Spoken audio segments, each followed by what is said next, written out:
ರಾಜ್ಯದಲ್ಲಿ ಸೃಷ್ಟಿಯಾಗಿರುವಂತಹ ಸಿಲಿಂಡರ್ ಅಭಾವವನ್ನು ನಿಭಾಯಿಸೋದಕ್ಕೆ ರಾಜ್ಯ ಸರ್ಕಾರವೂ ಕೂಡ ಸರಣಿ ಸಭೆಗಳನ್ನು ಮಾಡ್ತಾ ಇದೆ. ಆಹಾರ ಸಚಿವ KH ಮುನಿಯಪ್ಪ ಅವರ ನೇತೃತ್ವದಲ್ಲಿ ಸಭೆಯಾಗಿದೆ.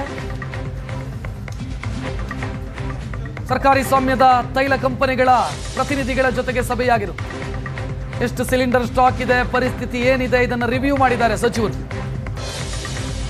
ಪರಿಸ್ಥಿತಿ ಎಷ್ಟು ದಿನದವರೆಗೆ ನಿಭಾಯಿಸೋದಕ್ಕೆ ಸಾಧ್ಯ, ಸದ್ಯ ಗೃಹ ಬಳಕೆ ಸಿಲಿಂಡರ್ಗಷ್ಟೇ ಆದ್ಯತೆಯನ್ನು ಕೊಡಲಾಗಿರೋದ್ರಿಂದ ವಾಣಿಜ್ಯ ಬಳಕೆಯ ಸಿಲಿಂಡರ್ ಅನ್ನು ಒದಗಿಸೋದಕ್ಕೆ ಸಾಧ್ಯನಾ, ಇದೆಲ್ಲದರ ಬಗ್ಗೆಯೂ ಕೂಡ ಮಾಹಿತಿಯನ್ನು ಕಲೆ ಹಾಕಿದ್ದಾರೆ ಸಚಿವ KH ಮುನಿಯಪ್ಪ ಅವರು. ನಡೆಸ್ತಾ ಇರುವಂತಹ ಎರಡನೇ ಸಭೆ ಇದು.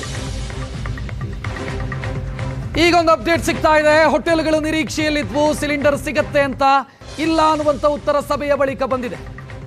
ಆಯಿಲ್ ಕಂಪನಿಗಳ ಸಭೆಯ ಬಳಿಕ KH ಮುನಿಯಪ್ಪ ಮಾತನಾಡಿದ್ದಾರೆ. ಆಸ್ಪತ್ರೆ, ಶಿಕ್ಷಣ ಸಂಸ್ಥೆ, ಏರ್ಲೈನ್ಸು, ಇಂದಿರಾ ಕ್ಯಾಂಟೀನ್ ಇದು ನಮ್ಮ ಆದ್ಯತೆ ಅಂತ. ಆ ಮೂಲಕ ಹೋಟೆಲ್ಗಳು ಪಟ್ಟಿಯಲ್ಲಿಲ್ಲ. ಹೋಟೆಲ್ಗಳಿಗೆ ದಿನಕ್ಕೆ 1000 ಸಿಲಿಂಡರ್ ಪೂರೈಕೆ ಮಾಡಬಹುದು. ಹೋಟೆಲ್ ಮಾಲಕರು ನಿರೀಕ್ಷೆಯನ್ನು ಇಟ್ಕೊಂಡಿದ್ರು, ಅಟ್ಲೀಸ್ಟ್ 20% ಆದರೂ ಸಿಗಬಹುದು ಅಂತ. ಅಂದ್ರೆ 10 ಸಿಲಿಂಡರ್ ಕೇಳಿದ್ರೆ ಒಂದು 2 ಆದರೂ ಸಿಗತ್ತೆ ಅಂತ.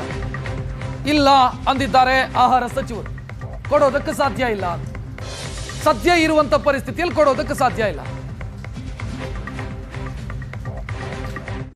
ಅವರು ಆಟೋ ಓಡಿಸಿದ್ರೆ ಮಾತ್ರ ಜೀವನ ನಡೀತದೆ. ಆದ್ದರಿಂದ ಅವರಿಗೆ 2500 ಸಿಲಿಂಡರನ್ನು ಕೊಡ್ತೀವಿ. ಅಲ್ಲಿ ಕೂಡ ಅವರು ಅದನ್ನು ಮಿತಿಯಾಗಿ ಉಪಯೋಗಿಸ್ಬೇಕು. 2 ಲೀಟ್ರೋ 2.5 ಲೀಟ್ರೋ ಏನೋ ರೆಗ್ಯುಲರ್ ಏನು ಬಳಸ್ತಾ ಇದ್ದಾರೆ ಅವ್ರಿಗೆ ಗೊತ್ತಿದೆ. ಅದರಲ್ಲಿ ಸ್ವಲ್ಪ ಅರ್ಧದಿಂದ ಸ್ವಲ್ಪ ಮೇಲೆ ಇರಬೇಕು, ಜಾಸ್ತಿ ಪೂರ್ತಿ ಬಳಸೋಕ್ಕಾಗ್ತಾ ಇಲ್ಲ. 50 to 80% ಅಂದರೆ ಅವರು ಒಂದು 25% ಕಡಿಮೆ ಬರಬೇಕು. ಖರ್ಚು ಮಾಡೋದು ಮಿತಿ ವ್ಯಯ ಮಾಡಬೇಕು. ಉಳಿದಂಥದ್ದು ಹೋಟ್ಲ್ ಬಹಳ ಮುಖ್ಯವಾದಂಥ ವಿಷಯ. ಆದರೂ ಕೂಡ ನಾವು ಎಲೆಕ್ಟ್ರಿಕ್ ಸ್ಟವ್ನ ಉಪಯೋಗಿಸಿದೆ ಅಂತ ಮೊನ್ನೆನೂ ಹೇಳಿದ್ದೀನಿ, ಇವತ್ತು ಅವ್ರಿಗೆ ಹೇಳ್ತೀನಿ. ಹೋಟ್ಲ್ ಮಾಲೀಕರಿಗೆ ಅವಕಾಶ ಇದೆ, ಅವರು ಎಲೆಕ್ಟ್ರಿಕ್ ಸ್ಟವನ್ನು ಉಪಯೋಗಿಸಬೇಕು. ಅವೈಲಬಿಲಿಟಿ ಎಷ್ಟು ಉಳಿದೆ, ಈ ಎಸೆನ್ಷಿಯಲ್ ಸರ್ವಿಸಸ್ ಬಿಟ್ಟರೆ ಇನ್ನು 1000 ಸಿಲಿಂಡ್ರು ಒಂದು ದಿನಕ್ಕೆ ನಮಗೆ ಅವಕಾಶ ಇದೆ. ಇದನ್ನು